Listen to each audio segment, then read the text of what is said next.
www.casarema.fr. À la montagne de la transfiguration, il est entre deux prophètes. Mais à la montagne de Golgotha, il est entre deux brigands. Mais quand il est entre deux prophètes, il ne sauve pas le monde. Mais quand il finit entre deux brigands, c'est alors qu'il nous donne le pouvoir de marcher sur les scorpions, sur les serpents. À la montagne de la transfiguration, ses vêtements rayonnent. Mais à la montagne de Golgotha, on lui enlève les vêtements. Parce que c'est là qu'il est en train de sauver. À la montagne de la transfiguration, c'est le Père qui parle. Mais à la montagne de Golgotha, c'est lui qui dit tout est accompli. Mais lorsque tu compares ces deux montagnes, tu peux croire que la montagne de la transfiguration est plus glorieuse que la montagne de Golgotha. Dieu n'est pas dans les apparences, Dieu est dans l'efficacité. Et tu peux être ici, c'est la montagne de la transfiguration. Il y a une belle moquette, une belle veste. Mais quand tu iras dans les villages, là il n'y a pas trop de gloire. Mais c'est là que tu amènes le réveil. Il faut quitter ta dimension et entrer dans une plus grande dimension. Il a voulu arrêter le plan de Dieu là. Pourquoi? Par égoïsme. Et notre égoïsme spirituel arrête le plan de Dieu. C'est pourquoi je suis pas d'accord avec ces églises où les gens ne viennent que pour la bénédiction, les mariages, la bénédiction. Il n'y a pas que ça dans la Bible. Il n'y a pas que ça dans la Bible. Où on va tous les jours vous prêcher démons, démons, les liens, les liens. Non, il y a l'évangélisation. Jésus a dit, allez faites de toutes les nations mes disciples. Le monde ne sera pas sauvé par nos compétitions, mais sera sauvé par notre compassion. Pierre sort et il prêche. Et les âmes sont sauvées.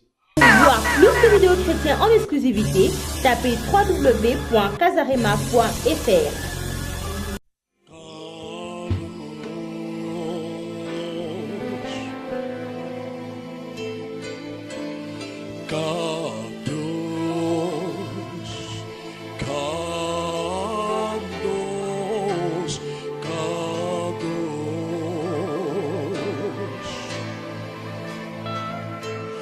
Adonai, Elohim, Sabaoth,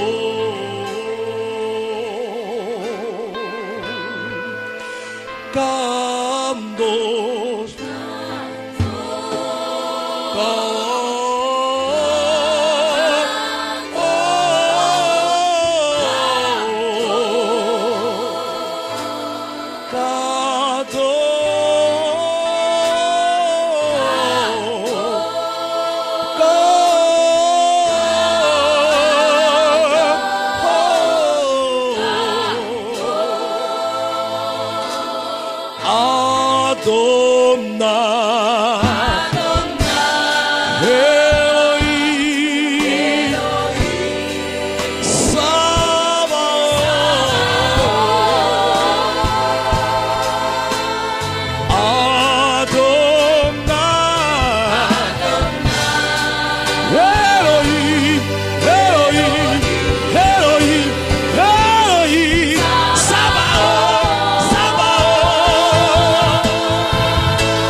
again, holy, holy, holy.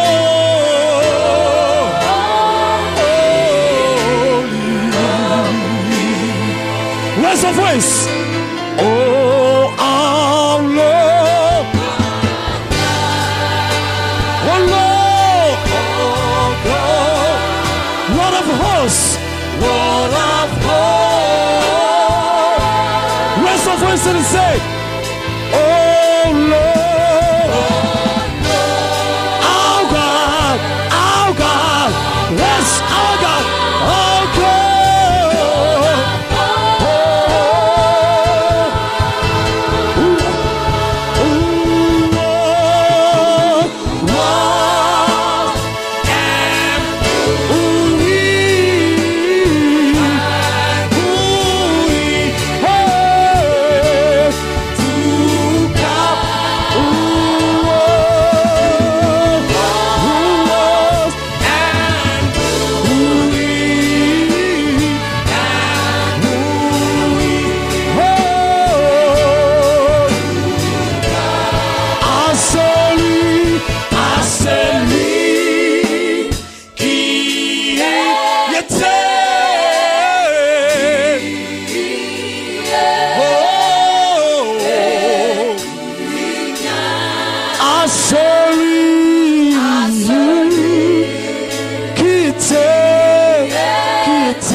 Que chacun de nous prie pour son cœur, que Dieu lui parle ce matin, que Dieu dépose dans ton cœur sa parole. Prie pour moi, que Dieu me oigne pour être une source d'édification pour toi. Ton esprit est là, sa main nous touche, sa puissance est là, sa main nous touche. Prions, je sens sa présence au milieu de nous. Alléluia.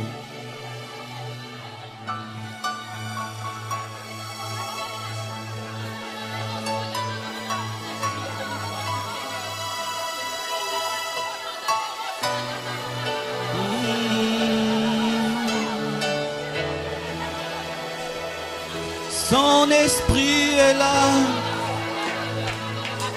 sa main nous touche. Sa main nous touche,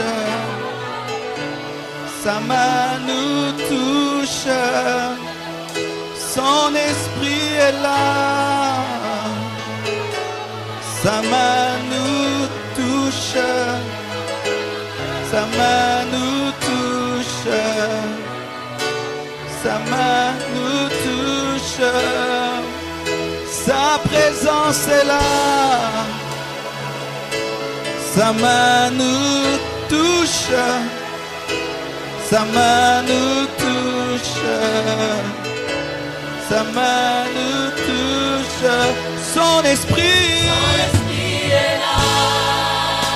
Oh, sa main nous touche, sa main nous touche, sa main nous touche, sa main nous touche, sa main nous touche, sa présence au milieu de nous, sa main nous touche, sa main nous touche, sa main nous touche, nous touche, sa gloire est là,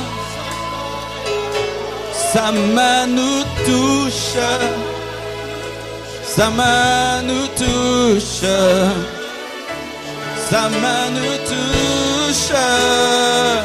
Sa gloire est là, sa main nous touche, sa main nous touche, sa main nous touche, sa gloire est là, sa gloire est là, sa main nous touche, sa main nous touche, sa main nous touche, sa main nous touche, sa main nous touche, sa main nous touche, sa main nous touche, sa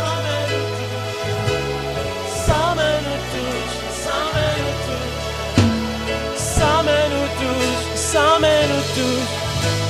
Sa main nous touche, sa main nous touche. Sa main nous touche. Sa main nous touche. Sa main nous touche. Sa main nous touche. Sa main nous touche. Sa main nous touche. Sa main nous touche. Sa main nous touche. Sa main nous touche. Sa main nous touche. Sa main nous touche. Sa main nous touche. Sa main nous touche. Sa main nous touche. Oh, sa main nous touche. Sa main nous touche. Sa main nous touche.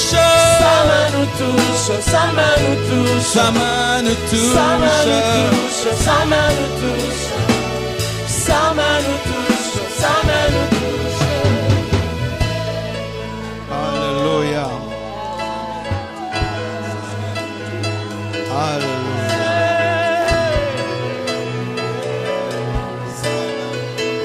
Sa main nous touche. Alléluia. Ecclésiaste 3, versets 7 à 8. Ecclésiaste 3, 7 à 8. Il y a un temps pour déchirer et un temps pour coudre, un temps pour se taire et un temps pour parler, un temps pour aimer et un temps pour haïr, un temps pour la guerre et un temps pour la paix.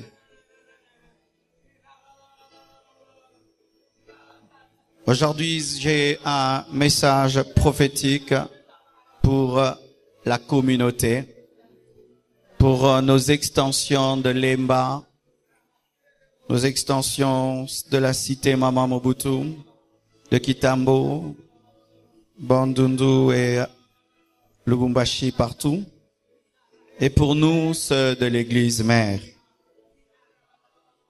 Le thème de mon message ce matin, c'est « Il est temps de bouger ». Il est temps de bouger. Car il y a un temps pour tout. Il y a un temps pour tout. Il y a un temps pour se taire et il y a un temps pour parler. Et dans notre pays, il y a un sérieux problème.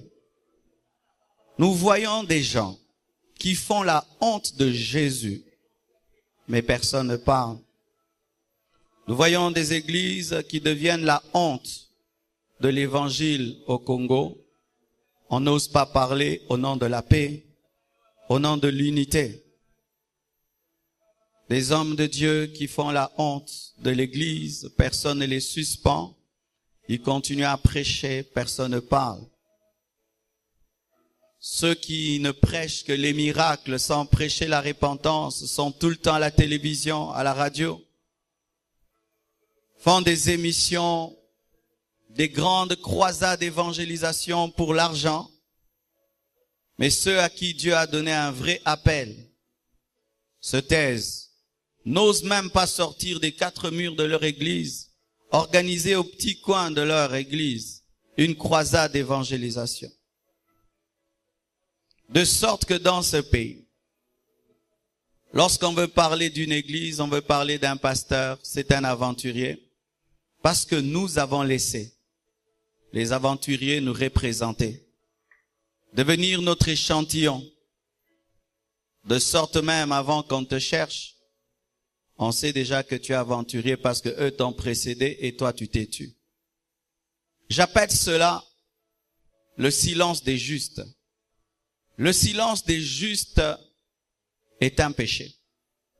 Lorsque tu connais la vérité, tu retiens la vérité captive, tu pêches. Eh bien, aimés frères et sœurs, des fois je rentre à la maison, j'écoute les prédications qu'on donne, les séminaires, les conventions, je me dis, Seigneur, si ça pouvait passer à la télé, Seigneur, si on pouvait faire une croisade au coin.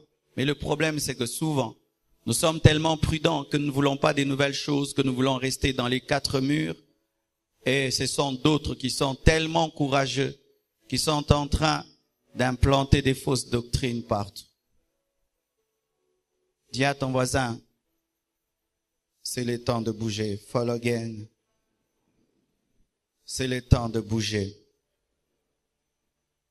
Il y a un temps dans la vie pour se taire. Où tu écoutes, tu emmagasines. Et après tu parles.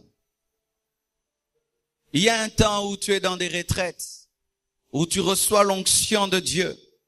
Mais il y a un temps, il faut sortir pour exploser au dehors. Il y a un temps où tu es au pied de ton pasteur pendant des années, mais il y a un temps où tu dis, pasteur, prie pour moi, je vais ouvrir une extension. Il y a un temps pour être un fils, il y a un temps pour devenir un maître. Car l'enfant dans le ventre de sa mère n'y demeure éternellement. Après 9 mois, ce même enfant qui dépendait totalement de sa maman pour boire, manger, respirer, commence à pousser, on appelle ça les douleurs de l'enfantement. Et lorsque une mère sent les douleurs de l'enfantement, elle est contente parce qu'elle sait qu'elle va engendrer quelqu'un.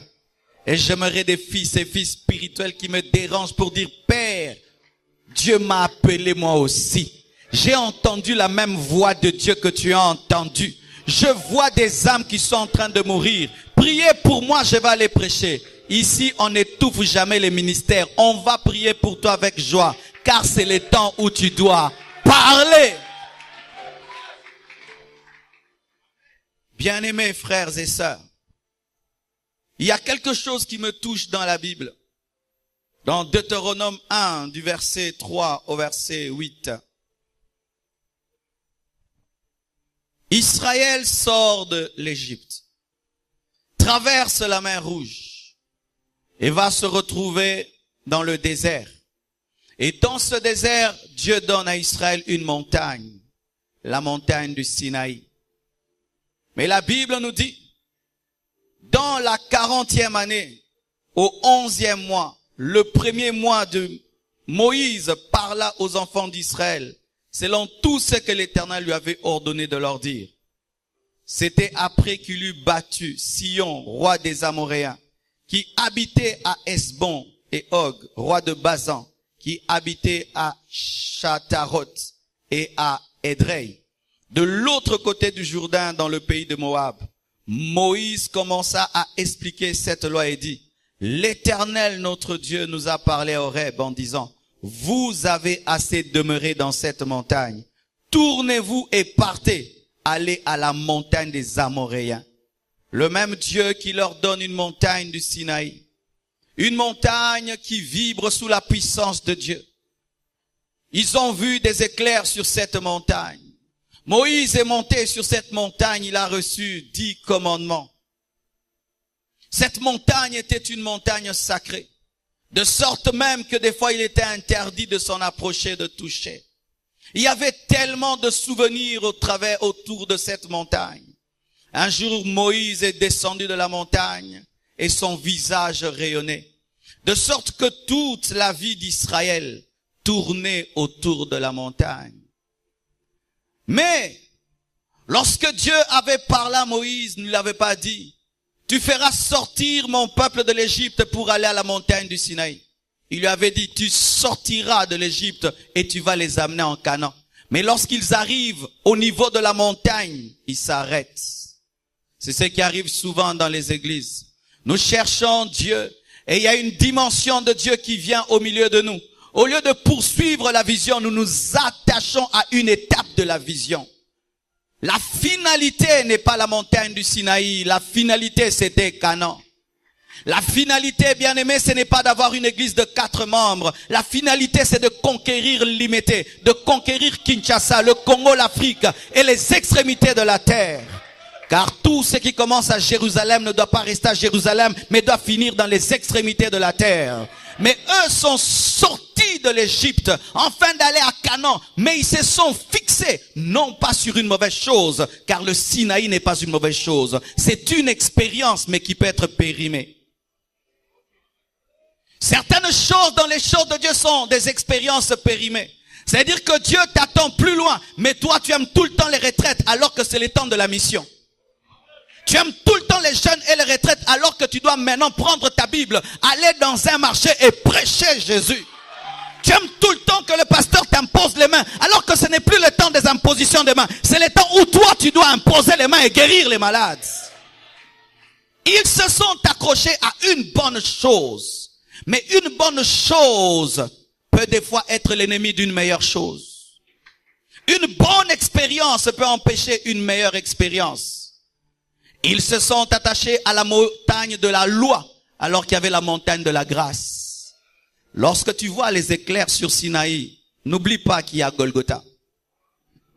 Lorsque tu entends le son de la trompette sur le Sinaï, n'oublie pas que l'évangile viendra. Lorsque tu vois Moïse descendre du mont Sinaï, n'oublie pas qu'il y a plus que Moïse. Il y a Jésus-Christ de Nazareth qui reviendra. Mais des fois, qu'est-ce qui arrive? Lorsque tu vis tellement de choses dans une dimension spirituelle, tu penses qu'il n'y a plus rien d'autre. J'aimerais te dire, il y a plus que tout ce que tu as vu. Est-ce que Moïse pouvait imaginer qu'un Congolais allait prêcher l'évangile avec un iPad? Est-ce qu'il pouvait s'imaginer que les 10 commandements seraient dans un ordinateur? Est-ce que Moïse pouvait imaginer qu'il y aurait les 10 commandements dans un ordinateur? Mais toi aussi, tu es en train de voir ton quartier alors que Dieu t'attend au Maroc. Dieu t'attend au Maroc.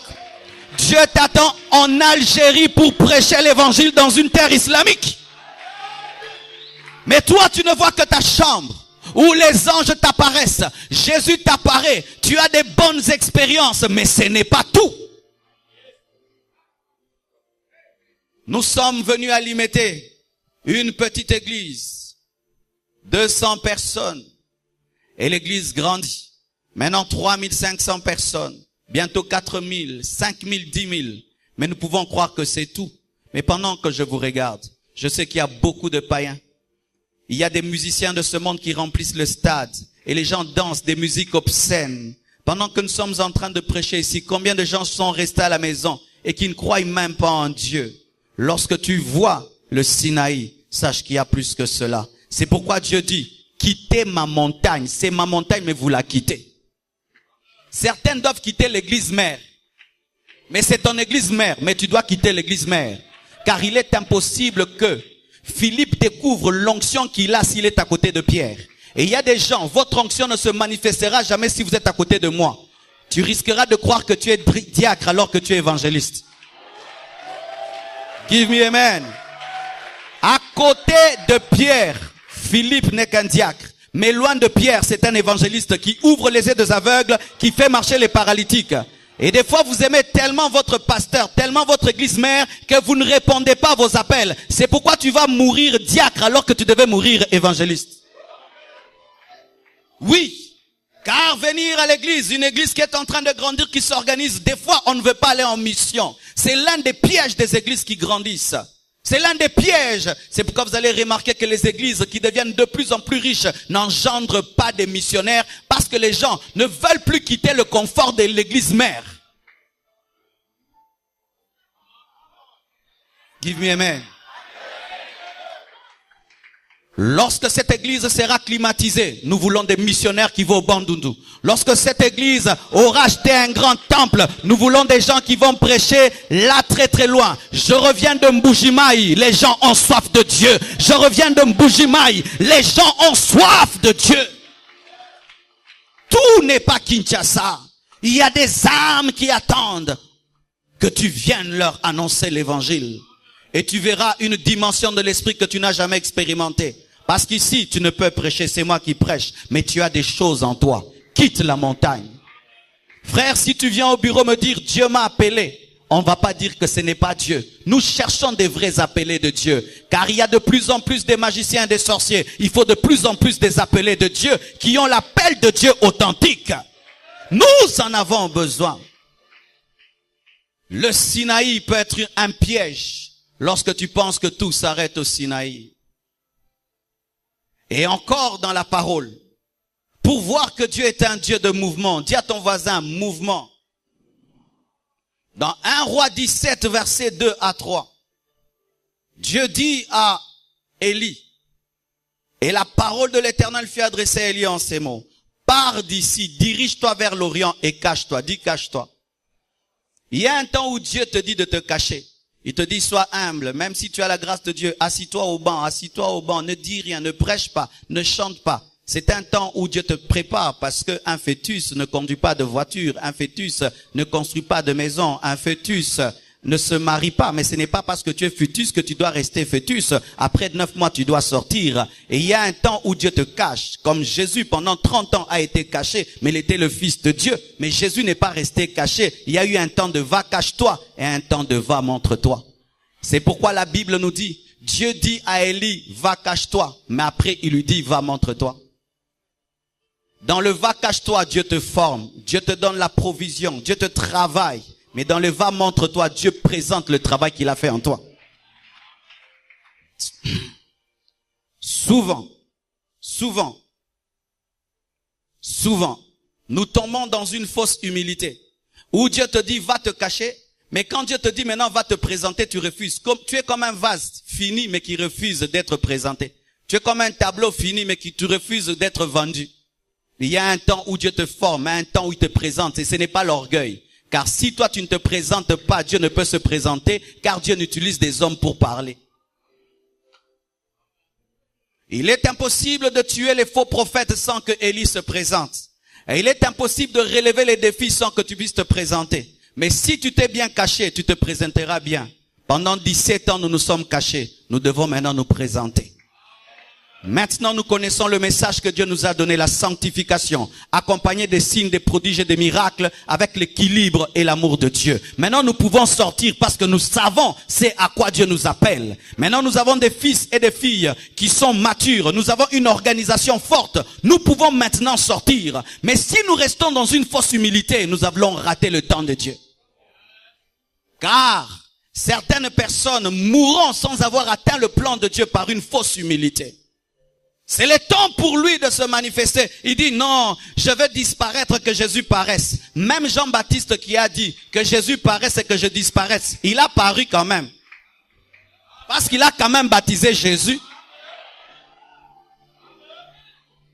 Nous aimons le verset là. Non, que je diminue, que Jésus soit élevé. Mais l'homme qui dit cela, il baptisait les gens au Jourdain. Ainsi tu restes un bébé éternel, 10 ans, 20 ans, 30 ans de vie chrétienne, où tu dis non, je suis pas capable. J'aimerais te dire que certains au milieu de vous, c'est le temps de vous présenter. D'autres, c'est le temps de se cacher, mais d'autres, c'est le temps de se présenter.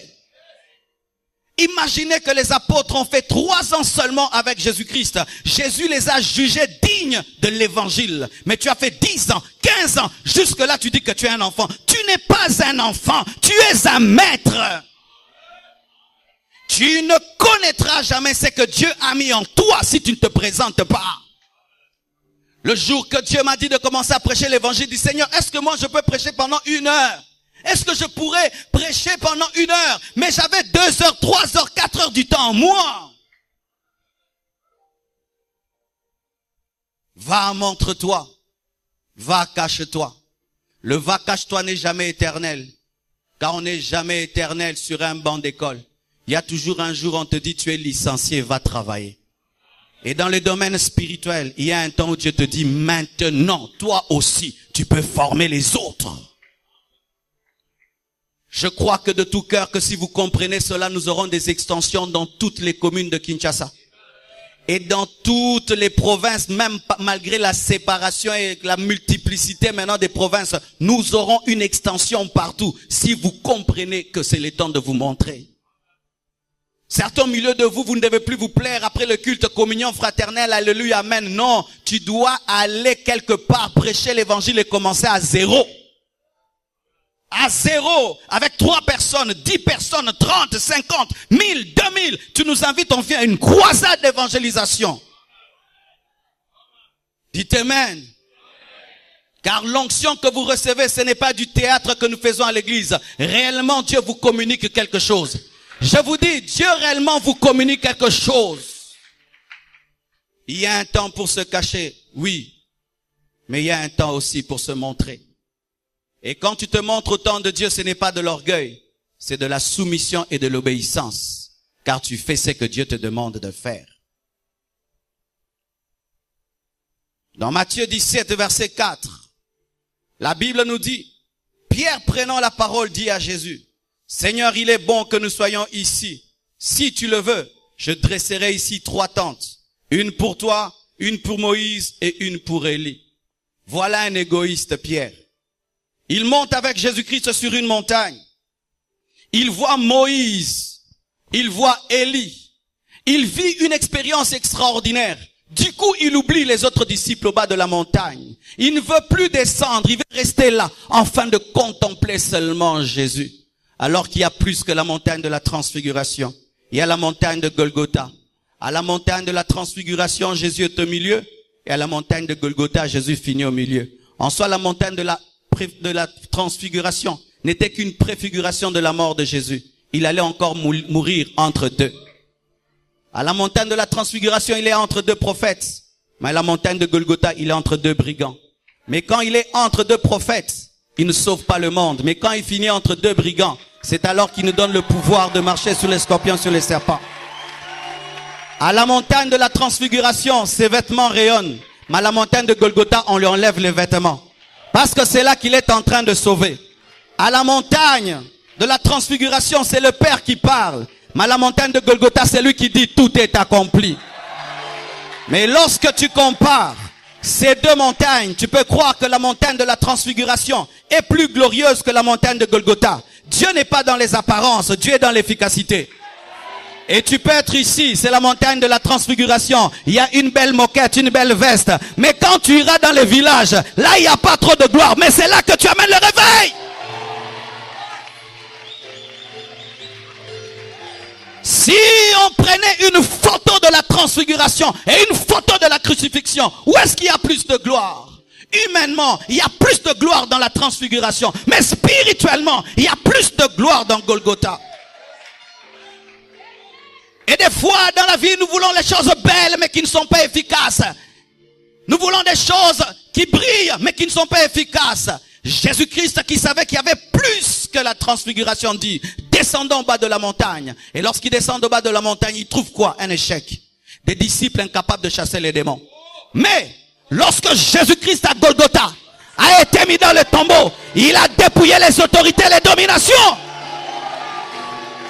Il faut quitter ta dimension et entrer dans une plus grande dimension.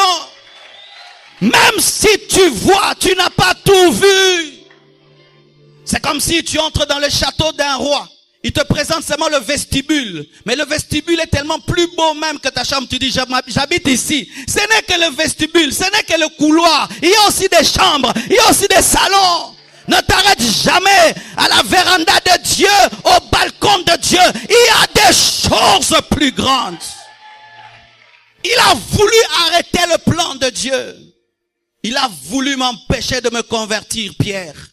Pierre a voulu empêcher que l'Afrique connaisse Jésus. Car si Jésus était resté sur la montagne de la transfiguration, il n'y aurait pas de Pentecôte. Car il est impossible qu'il y ait Pentecôte s'il n'y a pas la croix. Car il faut qu'il meure, qu'il ressuscite, afin que le Saint-Esprit vienne et que les disciples soient envoyés.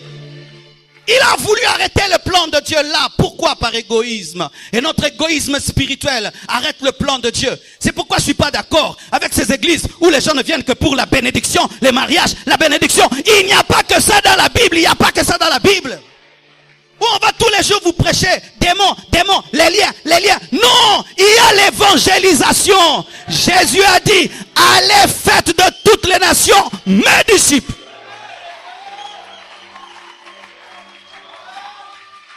Si nous établissons l'église sur l'égoïsme, la bénédiction, le moi, jamais nous n'allons gagner le monde. Et Pierre est tombé dans l'égoïsme. Il a oublié tout le monde. Il a même oublié les autres apôtres. Pierre, lorsque tu vas arrêter Jésus-Christ à la montagne de la transfiguration, tu as ignoré Paul. C'est Paul qui va compléter tes enseignements. Et il écrira plus que toi. Et j'aimerais vous dire qu'il y a des âmes qui seront gagnées dans les croisades, qui vont compléter ce qu'on a commencé. Ils feront même plus que nous. Ils ne sont pas ici, mais ils se convertiront. Ils vont amener un nouveau réveil ici. Ils vont ressusciter des morts. Ils auront une grande intelligence. Ils vont organiser l'église, mais ils ne sont pas là. Pendant que tu parles à Jésus-Christ de rester là, lui il voit Paul. Et tu ne peux l'arrêter là parce qu'il a déjà tout vu. Et Jésus dit, descendons, ne restons pas parce que Dieu est un Dieu de mouvement. Et la Bible dit, lorsque ils descendent et Jésus-Christ prêche l'évangile, il leur dit encore, restez dans cette chambre, restez à Jérusalem jusqu'à ce que vous recevrez l'Esprit. Il dit, cachez-vous encore. Mais dans Acte 2, verset 1, la Bible dit, le jour de la Pentecôte, ils étaient tous ensemble dans le même lieu. Tout à coup, il vint du ciel un bruit comme celui d'un vent impétueux. Et il remplit toute la maison où ils étaient assis. Des langues semblables à des langues de feu leur apparurent, séparées les unes des autres, et se posèrent sur chacun d'eux. Ils furent tous remplis, dit, tous remplis. Tous remplis du Saint-Esprit se mirent à parler en d'autres langues selon que l'Esprit leur donnait de s'exprimer. Et nous sautons. Les gens ont accouru, ils ont commencé à dire qu'ils étaient ivres de vin, ils commençaient à se moquer d'eux. Mais au verset 14, la Bible dit, alors Pierre se présentant avec les 11 éleva la voix. Là, c'était en dehors de la chambre haute. Dans la chambre haute, tu reçois le feu. Mais c'est en dehors de la chambre haute que tu gagnes 3000 personnes. Car on ne gagne jamais la baleine dans la piscine.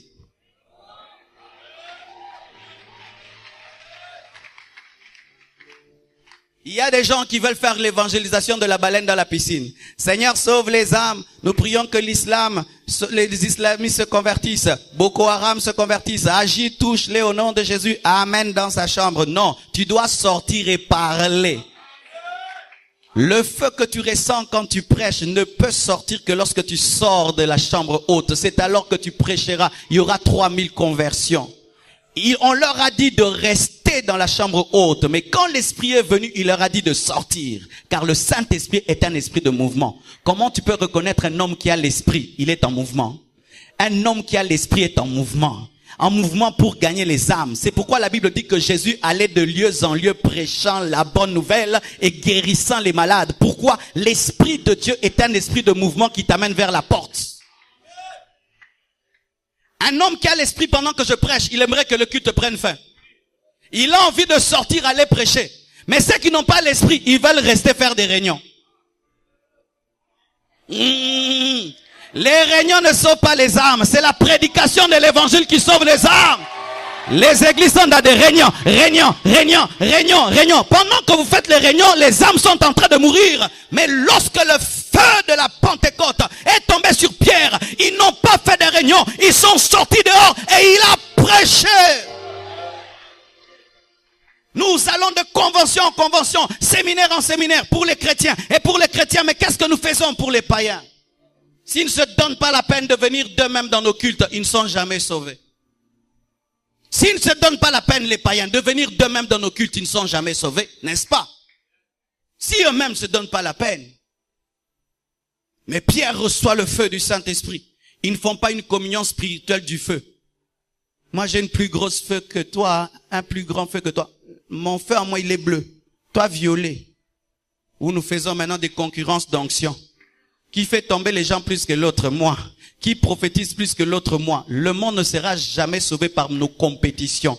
Mais il sera sauvé par notre compassion. Je dis, le monde ne sera pas sauvé par nos compétitions, mais sera sauvé par notre compassion. Pierre sort et il prêche. Et les âmes sont sauvées. La chambre haute te permet d'avoir l'onction, mais c'est la porte qui te permet de gagner les âmes. Je répète, la chambre haute te permet d'avoir l'onction, mais c'est la porte qui te permet de sauver les âmes. Mais nous voulons que la chambre haute devienne la porte. Qu'ils viennent dans la chambre haute. Les païens ne viennent pas dans la chambre haute. Ils entendent le bruit, ils se tiennent à la porte, c'est toi qui sors. Car tu ne peux contenir 3000 personnes dans une chambre qui contient 120.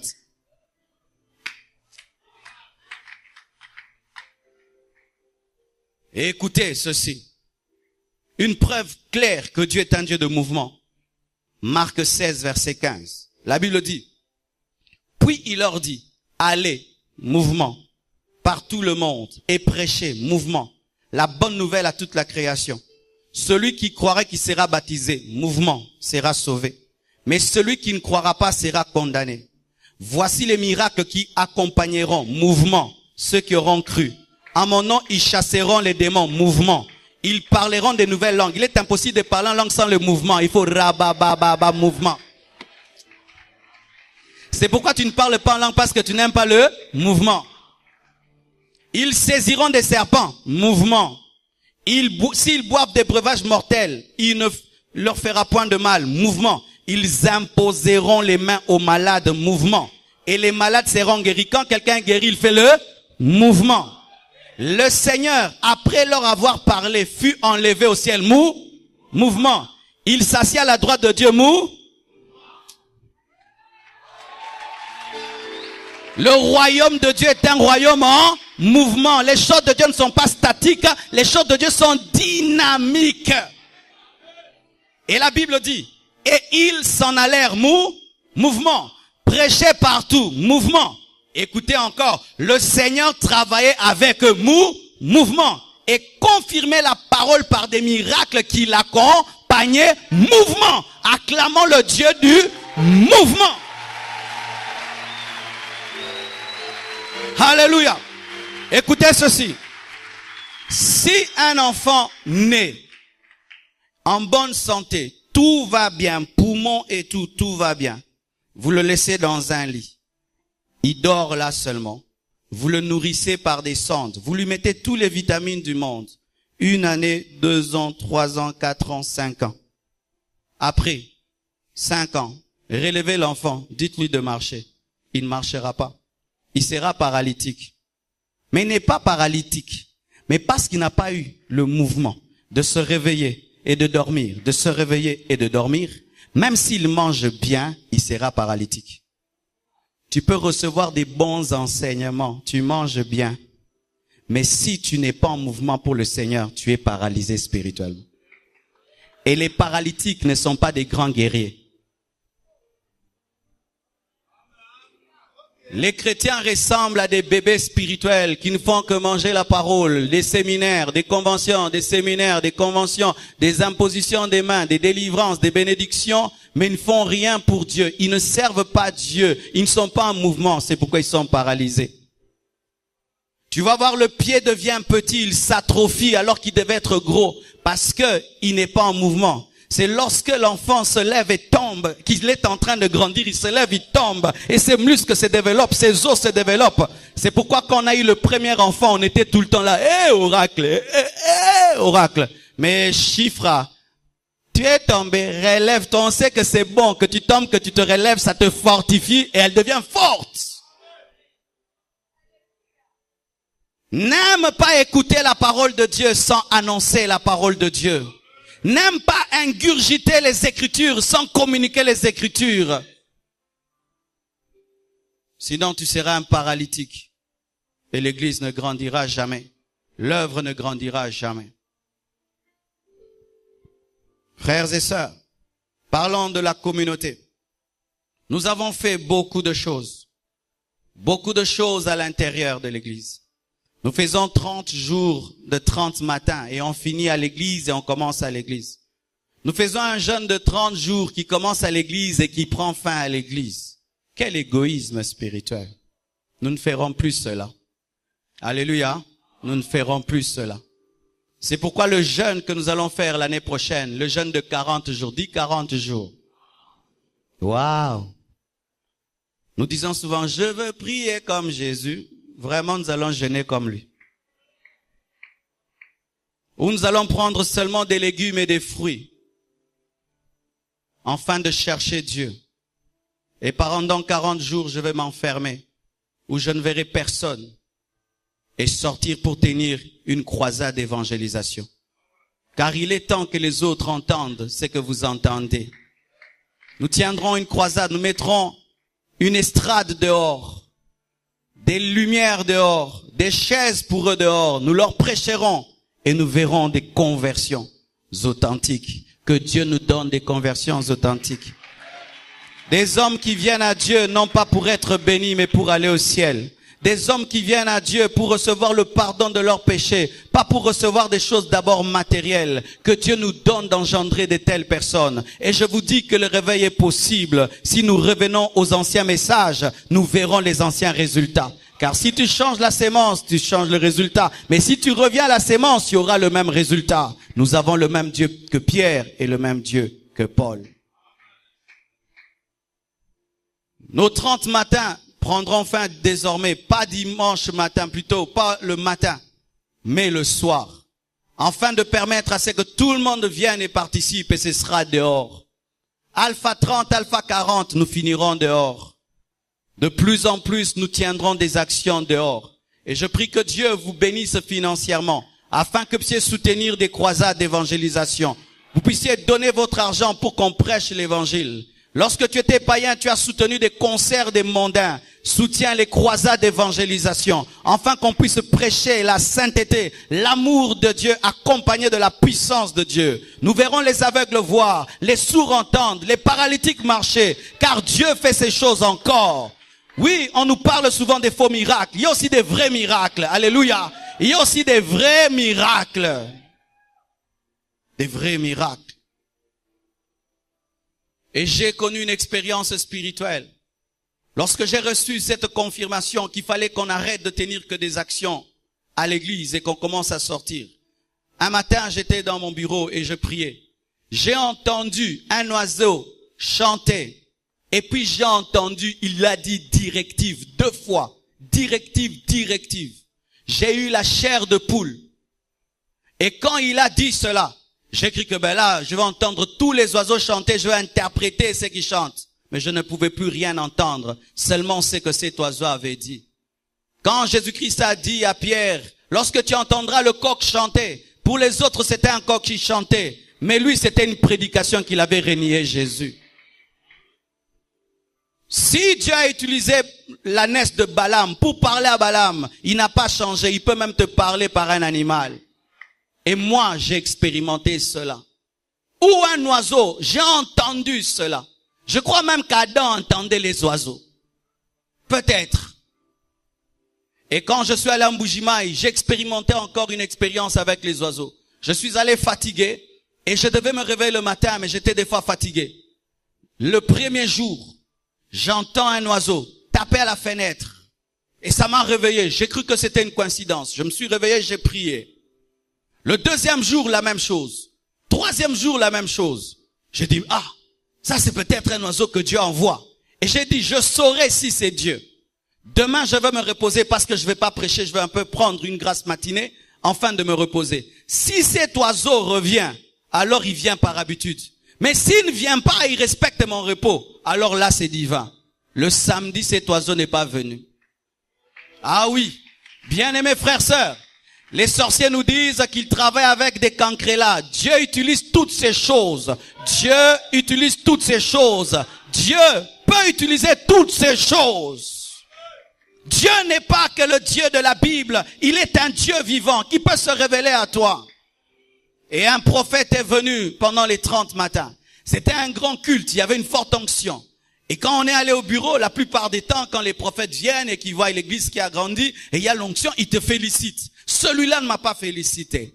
Il m'a dit, pasteur, je suis en train de voir un carton qui était plein mais qui s'est vidé. Mais dans ce carton, un autre est sorti qui était rempli. Dieu me dit que cette dimension est dépassée. D'ailleurs, toi-même, tu sens que cette dimension est passée. Il faut que tu passes à autre chose. Et Dieu demande ça et ça. C'était ce que Dieu m'avait dit. C'est pourquoi dans le Nouveau Testament, le prophète ne te dirige pas, mais il confirme ce que Dieu t'a dit quand tu doutes.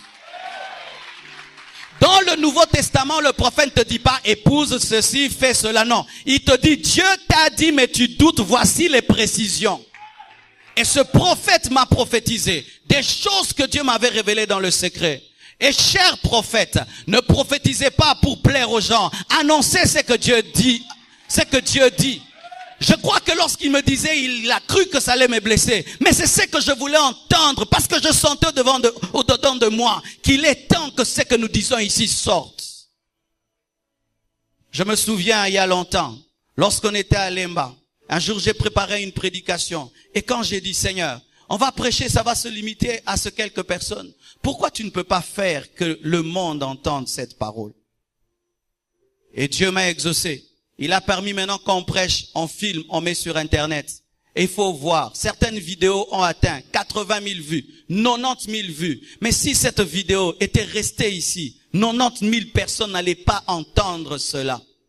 Et je sentais cela, qu'il fallait médiatiser, mettre sur Internet les prédications. De la même manière, je sens, bien-aimé, qu'on doit faire des croisades d'évangélisation. Nous sommes devenus une église obèse spirituellement, qui ne fait que manger, des bons cultes. Voyez la belle adoration qu'il y a ici. Si on avait fait ça dehors, voyez comment ils ont chanté. Nous, on est habitués, on va dire, c'était bien, c'était pas bien. La deuxième chanson n'était pas correcte. Mais si on chante ça dehors, les voisins vont venir. Oh, qui chante bien. Et on prend le micro. Jésus-Christ t'aime. Il est mort à ta place. Si tu lui donnes ton cœur maintenant, il changera ta vie. Et on verra tous ces jeunes se convertir. Bien-aimés, il est temps qu'on le fasse. Il est temps qu'on le fasse. Il est temps qu'on le fasse. Mais voilà un piège qui nous attend. Un jour, on faisait un culte. Pendant les 30 matins, toujours, l'onction de Dieu était tombée. Et quand j'ai fini, j'étais fatigué, j'ai donné le micro à Maman Blanche. Je dis, continue la prière. Elle m'a arrêté.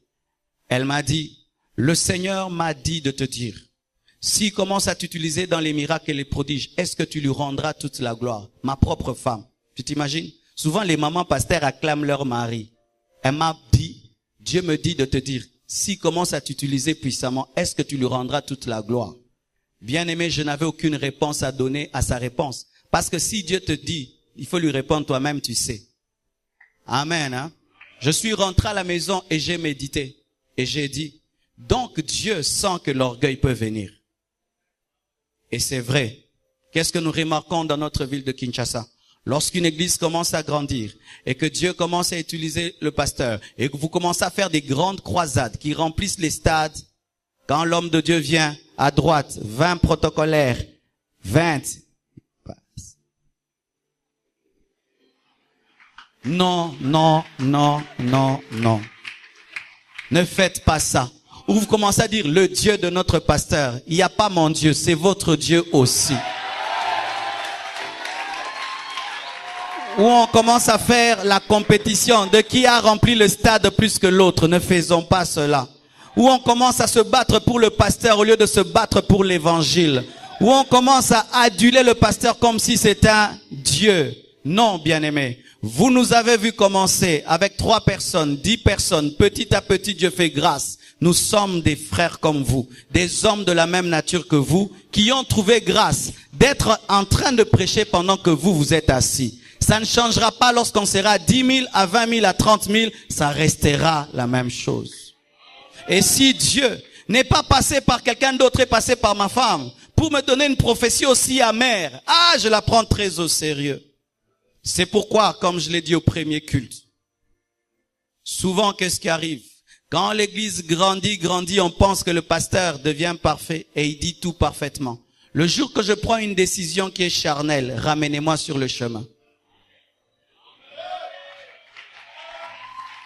Parce que, vous savez, quand une église atteint 10 000 membres et tu te prends une mauvaise décision, 100 personnes s'en vont, elles sont remplacées par 200, on ne sent pas. Et certains tombent maintenant dans l'orgueil, ils deviennent têtus parce qu'ils savent que même si vous partez, il n'y a rien. Mais tu peux réussir devant les hommes, mais Jésus ne te connaît plus. Je veux aller au ciel, car sachez, frère, lorsque tu es en train de marcher dans ton avenue, tu ne peux pas savoir ce que les avions subissent. Mais quand tu prends un avion, tu subis là-bas une tempête. Tu sens que l'avion bouge. Mais au bas là-bas, il n'y a pas de tempête. Mais pourquoi quand tu montes, il y a des trous d'air? Ces trous d'air ont toujours existé, mais tu ne les as jamais sentis parce que tu marchais dans votre quartier. Et il y a certains combats qui attendent seulement dans l'élévation. Des démons qui t'attendent dans l'élévation. Des fausses doctrines qui t'attendent dans l'élévation. Des mauvaises décisions qui t'attendent dans l'élévation. Avant l'élévation, jamais Moïse n'avait frappé le rocher au lieu de parler. Mais quand Dieu l'a élevé, il a frappé au lieu de parler. C'est-à-dire que quand le ministère commence à monter, pourquoi je dis ça? Parce que je vois ce qui va venir. Bien aimé, quand nous étions à Lemba, nous étions à 600. Le Seigneur m'a dit, quittez là-bas, venez ici. L'église maintenant est à 3500. Je sens aussi ce qui va venir. Mais je sens aussi que l'orgueil aussi risque de venir. Un culte de personnalité. C'est pourquoi, chers anciens, veillez sur nous. Ne soyez pas seulement là pour m'acclamer. Des fois, suivez-moi au bureau. Pasteur, aujourd'hui, tu n'as pas bien parlé. Je vais demander pardon à Dieu. Mais vous m'acclamez. On peut t'acclamer, tu vas en enfer. Kendeli felo, kendeli felo, kendeli felo, kendeli felo, kendeli felo. Mais faites-le poliment. Ouais, parce qu'il y a d'autres maintenant quand on dit ça. Perdu, égaré, fils de la perdition antichrist. Dieu me voit. Non. Même quand David est tombé, Nathan est venu avec le respect, il a même utilisé la sagesse. Parce que même si Dieu abandonne Saoul, c'est toujours le roi. Priez pour notre cœur, que Dieu le remplisse d'humilité. Frère, je n'ai jamais vu dans toute ma vie un mort ressuscité. Donc je ne connais pas ma réaction devant une résurrection. Je peux dire que si je vois une résurrection, je serai humble. Mais est-ce que j'ai déjà vu une résurrection? Je n'ai jamais vu un stade se remplir. Mais si je vois, quel sera mon cœur? C'est pourquoi avant que Dieu ne t'amène quelque part, prie qu'il te donne le cœur de cet endroit. Et ne soyez pas là seulement pour m'acclamer. Soyez là pour prier. Pour prier. Parce que dans cette nation, qu'est-ce qui arrive? Quand quelqu'un atteint la gloire, qu'est-ce qui arrive? Le divorce, les fausses doctrines, la cupidité, l'orgueil. Comme s'il y avait un esprit qui n'attend que cela. Je crois que Dieu peut susciter une nouvelle génération qui peut changer les choses. Je crois que Dieu peut faire qu'on puisse vieillir dans l'humilité, vieillir avec sa femme. Où j'ai 90 ans, elle a l'âge qu'elle doit avoir, mais nous nous aimons dans la vieillesse. Quelqu'un a cru que j'allais donner l'âge de Blanche aux Zwingate.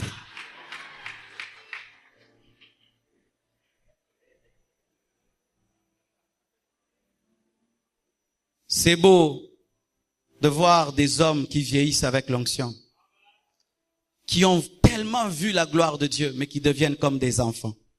C'est ça mon rêve, bien-aimé. Lorsque même nous aurons des églises dans le monde entier et qu'on fera des conférences internationales, ne venez pas à Kinshasa comme venant adorer votre Dieu, mais comme seulement venant communier avec vos frères. Car des fois dans certaines églises, lorsque vous avez des extensions dans le monde, lorsqu'on revient à l'église mère, on vient comme adorer le pasteur qui a engendré. Je n'ai rien engendré. C'est Dieu qui a engendré. Je ne sais pas comment est-ce que tu t'es retrouvé là, comment tu t'es retrouvé là, mais Dieu sait ce qu'il t'a dit. Que toute la gloire puisse lui revenir. C'est pourquoi ce matin, ma prière est que Dieu puisse susciter des hommes et des femmes avec le cœur de la mission, avec le cœur de l'évangélisation, et que son onction et sa puissance puissent venir sur des assoiffés des âmes, des hommes qui rêvent âmes perdues, qui dorment âmes perdues et qui parlent âmes perdues. Je prie que ce matin, que ces personnes reçoivent l'onction du Saint-Esprit. Je suis très sérieux. Je prie que ce matin, que ces personnes reçoivent l'onction du Saint-Esprit. Que ce matin, que ces hommes reçoivent l'onction du Saint-Esprit. Il est impossible d'aller prêcher sans avoir sa puissance. Et il est impossible de s'étendre et de bouger avec Dieu sans avoir son onction. Si tu es là ce matin et tu es un passionné des âmes perdues, tu es un passionné de la mission, que Dieu te oigne et qu'il t'utilise. Alléluia. J'ai fini. Alléluia. Alléluia. Alléluia. Alléluia. Prions le Seigneur. Alléluia. Alléluia. Alléluia. Zambe na bikamwa. www.